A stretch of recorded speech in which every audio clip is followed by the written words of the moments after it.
Science perfection চ্যানেলে সকলকে স্বাগত। আজকে আমরা একটি গাণিতিক সমস্যার সমাধান করব। সমস্যা 9 সেমি ব্যাসার্ধ বিশিষ্ট একটি নিরেট গোলককে গলিয়ে 3 সেন্টিমিটার ব্যাসার্ধ বিশিষ্ট একটি নিরেট চোঙ তৈরি করা হলে চোঙটির উচ্চতা কত হবে? A sphere of radius 9 centimetre is molded to form of cylinder of radius 3 centimeter. Find the height of the cylinder. Solution সমাধান। এক্ষেত্রে গোলকের আয়তন এবং চোঙের আয়তন সমান হবে, তাহলে বলতে পারি 4/3 pi r cube is equal to pi r square H, যেখানে আর হচ্ছে ব্যাসার্ধ, এইচ হচ্ছে উচ্চতা।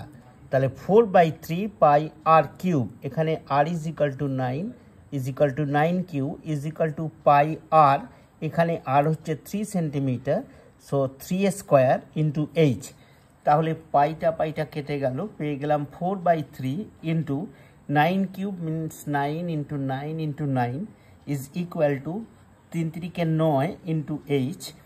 9 কেটে গেল, 3 3 9 কেটে গেল, তাহলে এইচ পেলাম 108। তাহলে এক্ষেত্রে চোঙটির উচ্চতা হবে 108 সেন্টিমিটার।